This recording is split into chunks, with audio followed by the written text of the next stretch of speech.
Assalamualaikum warahmatullahi wabarakatuh. Perkenalkan, nama saya Kurnia Nabila, NIM D600 190 191. Pada presentasi kali ini saya akan menjelaskan tentang materi praktikum pemrograman komputer dari modul 1 sampai modul 4 yang telah saya buat. Pertama-tama saya akan menjelaskan modul 1 terlebih dahulu.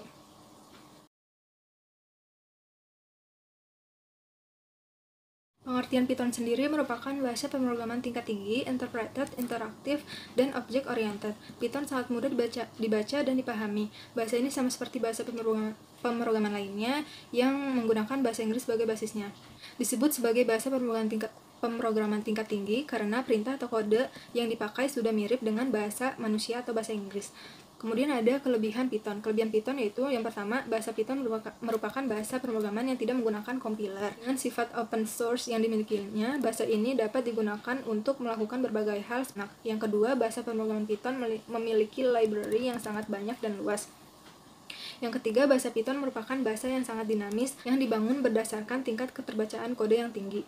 Yang keempat, bahasa Python mendukung ekosistem Internet of Things yang sangat baik. Yang kelima, Python ini bisa berinteraksi dengan bahasa lain dan dengan memanggil atau dipanggil oleh bahasa lain. Kekurangan Python yang pertama, tidak bisa membuat program besar dan membutuhkan kecepatan pemrosesan yang tinggi. Yang kedua, Python kurang cocok sebagai perangkat bantu untuk pengantar komponen performa kritis, karena Python merupakan interpreter.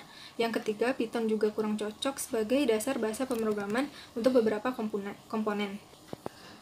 Selanjutnya, pengertian flowchart. Flowchart merupakan suatu bagan dengan simbol-simbol tertentu yang menggambarkan urutan proses secara mendetail.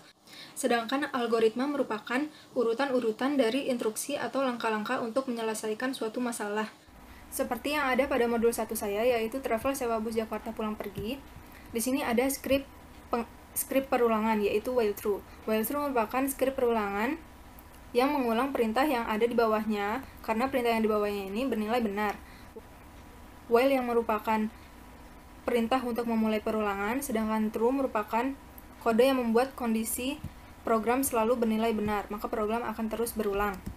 Lalu ada skrip pengandaian, yaitu if kode sama dengan 1, yang artinya skrip pengandaian jika variabel kode ini bernilai 1, maka program akan menjalankan perintah yang ada di dalam kode 1 ini. If yang merupakan perintah untuk memulai pengandaian, sedangkan kode sama dengan 1 merupakan apabila variabel kode ini bernilai 1. Kemudian ada elif sama dengan 2, yang artinya jika kondisi pengandaian tidak terjadi jika program tidak menjalankan kode sama dengan 1, maka program akan mengeksekusi apa yang ada di elif kode sama dengan 2 ini. Elif yang merupakan perintah untuk memulai pengandaian pilihan kedua, sedangkan kode sama dengan 2 merupakan apabila variabel kode bernilai 2. Dan else merupakan kondisi terakhir apabila program tidak mengeksekusi apa yang terjadi pada if dan elif, maka program akan mengeksekusi yang terjadi pada kode else atau perintah else. Kemudian yang kedua ada tipe data string. Yang pertama yaitu bionama sama dengan input atas nama. Ini merupakan tipe data string di mana program akan menampilkan apa yang diapit oleh tanda petik 2 atau tanda petik 1 yang berupa teks ataupun angka. Bio_nama merupakan variabel yang berisikan string dari yang menginput tanda petik 2 atas nama. Lalu yang kedua merupakan tipe data tuple. Di sini contohnya di mana data yang ada di dalam sini tidak bisa diubah atau program akan menampilkannya secara berurutan.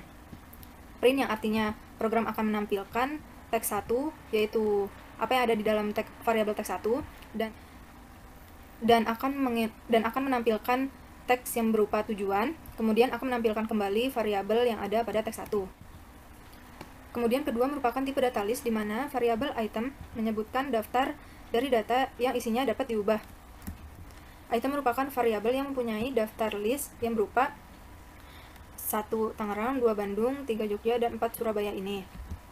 Yang keempat integer di mana variabel kode hanya boleh diisi oleh angka yang bernilai bilangan bulat.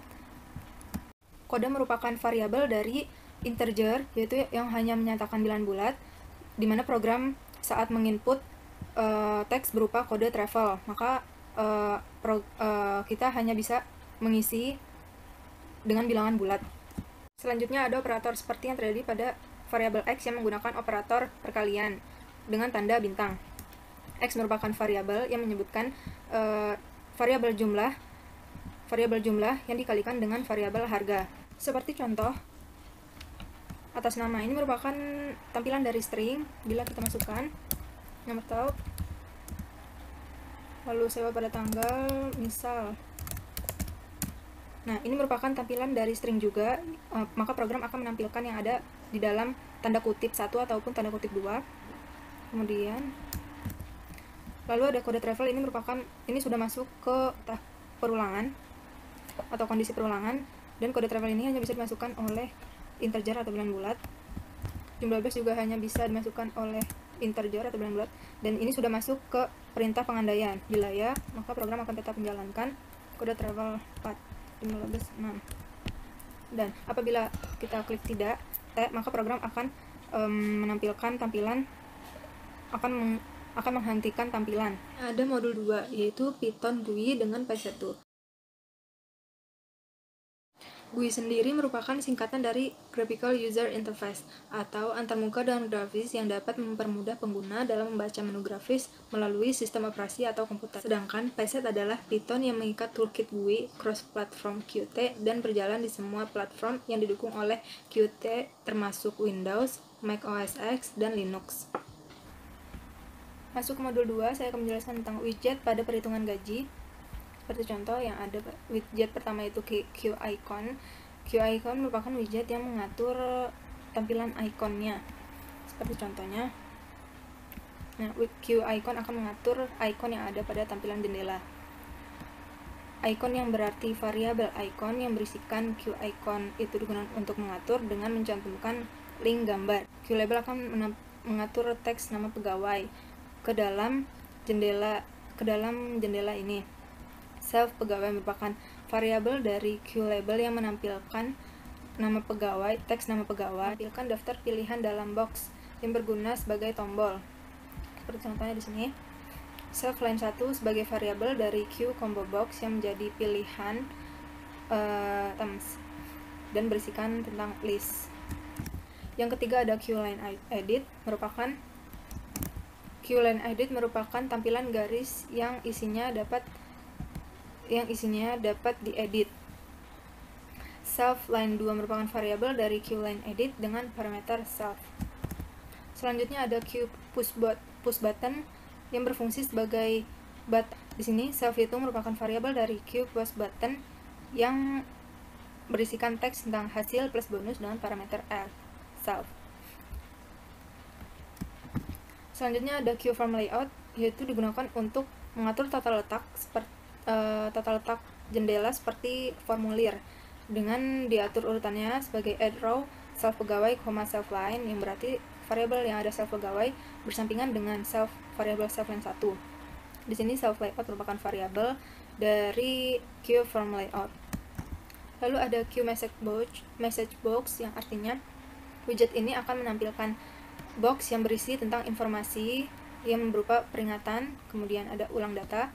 Seperti contoh, nih, peringatan dan ulang data dengan pilihan yes dan no. Jika yes, maka program akan mengulang kembali. Variabel pesan yang merupakan variabel dari QMessageBox question, soal dari QMessageBox, dan dengan pilihan QMessageBox yes dan QMessageBox no. Dan yang terakhir ada Q application yang merupakan widget untuk mengeksekusi perintah dan menjalankan perintah.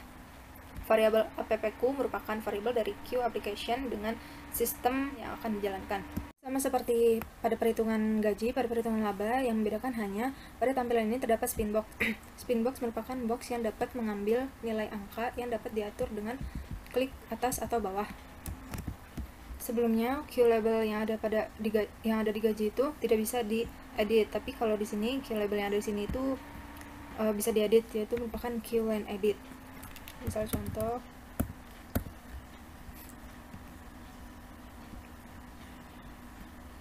Selanjutnya, modul 3. Berikut merupakan tujuan praktikum dari modul 3. Untuk membuat proyek, kita dapat memerintahkannya di dalam CMD Run as Administrator dengan menulis seperti ini. Django admin, yang artinya aplikasi web dengan Django akan dibuat dengan membuat project, dan new modul 3 ini merupakan directory project. Jika seperti ini, project telah dibuat. Selanjutnya, untuk membuat app, kita dapat menulis perintah dengan kita masuk dulu ke new modul 3 dan kita membuat Python manage.py startup kontak, yang artinya Python yang ada di modul 3 ini akan menjalankan atau menciptakan startup memulai perintah app dengan nama kontak. Jika seperti ini, berarti app kontak telah dibuat di dalam new modul 3. Kita hanya perlu membuat folder template di dalam folder new modul 3 ini. Kita membuat new file. New file ini disimpan dengan, sedangkan untuk di app kita membuat new folder dengan nama template juga, folder lagi di dalam template dengan nama bebas, terus baru membuat new file dengan .html. New file ini di save dengan .html. Sedangkan untuk membuat CSS pada folder, kita new folder dengan nama static. Di dalam static ini kita tambahkan gambar dan kita buat new file dengan .css. Nah, berikut ini merupakan penjelasan script dari home.html. Jadi di sini ada HTML. HTML ini berfungsi untuk mengatur sintak dasar HTML yang akan ditampilkan di dalam web. Terus ada head dan slash head. Ininya tulisan tabnya yang bisa diatur judulnya, judul tabnya tersebut simpan elektronik, dan kemudian link ini akan mengatur icon yang ada di tab tersebut dengan mencantumkan URL yang ada di dalam static ini. Dan link kedua ini akan menautkan dokumen dengan dokumen lain, dan slash body di sini merupakan bagian yang mengatur bagian badannya atau bagian isi. Di sini ada div class menu slash div, ini merupakan batasan untuk membatasi struktur satu dengan struktur lainnya agar bisa diatur di CSS nanti. Kemudian ada UL atau unordered list, merupakan tampilan daftar yang menampilkan tanpa penomoran, yaitu atau dengan simbol. Sedangkan LI ini digunakan untuk menampilkan informasi dalam bentuk itemnya. A ini untuk mengatur tulisan yang ada di list itemnya dan mengatur dan menautkan dengan dokumen lain. Dan H1 ini untuk mengatur tampilan teks pada web dengan varian ukuran H1 ini yang terkecil dan H6 yang terbesar.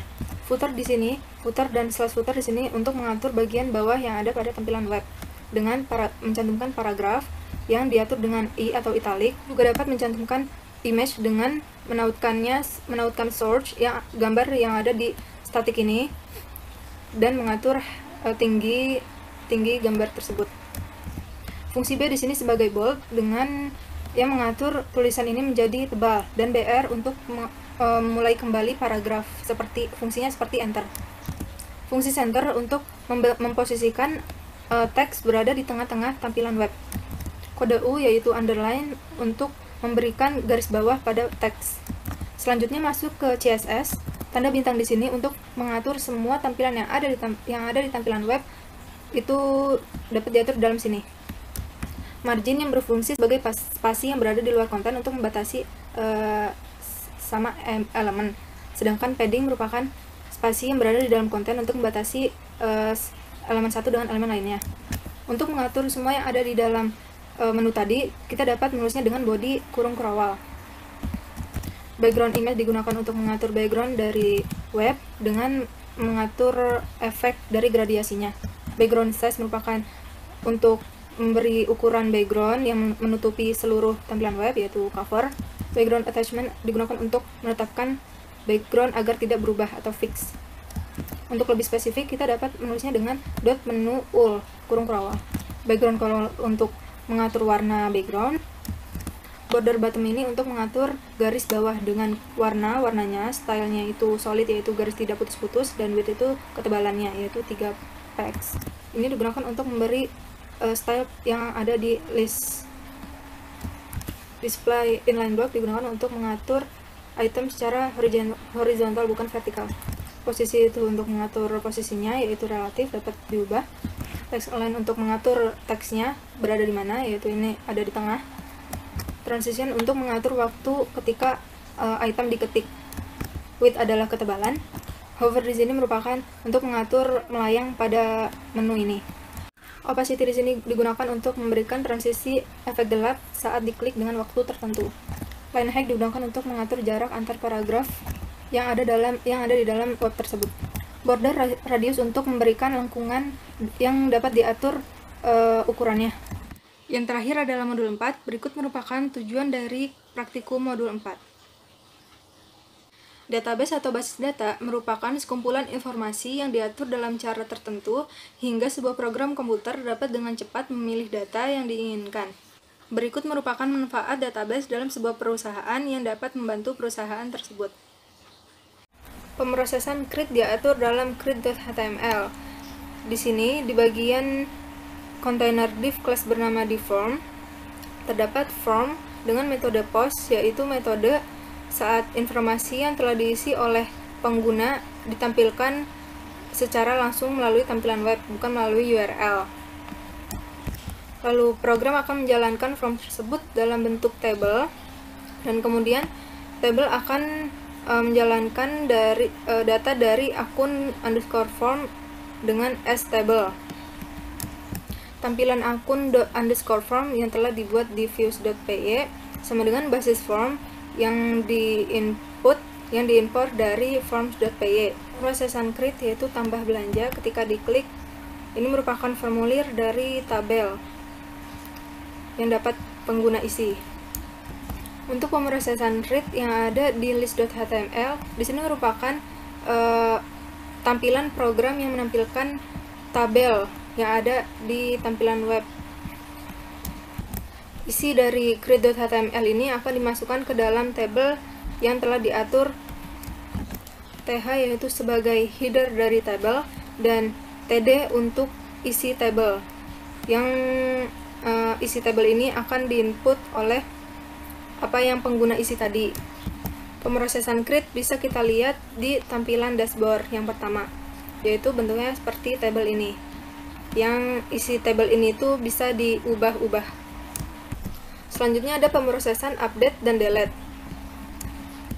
Di sini update dan delete berbentuk seperti tombol yang telah dihubungkan dengan suatu URL. Jadi ketika kita klik delete, maka program akan menghapus baris tersebut.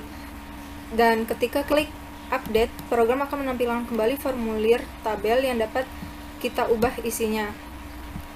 Ada beberapa manfaat website dinamis dalam sebuah sistem informasi di perusahaan, yaitu yang pertama, memberi pelayanan kepada customer atau pelanggan. Di sini, perusahaan dapat menerima keluhan, aduan, atau pertanyaan terkait produk atau jasa yang dijual oleh perusahaan.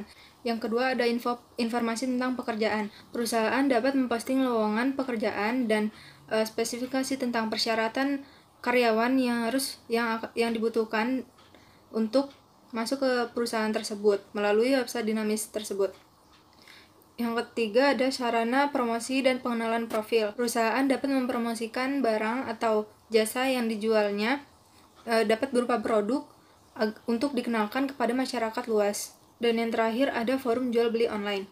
Di sini perusahaan memberikan kebebasan kepada pelanggan atau customer dalam memilih produk atau jasa yang telah dipromosikan oleh perusahaan tersebut.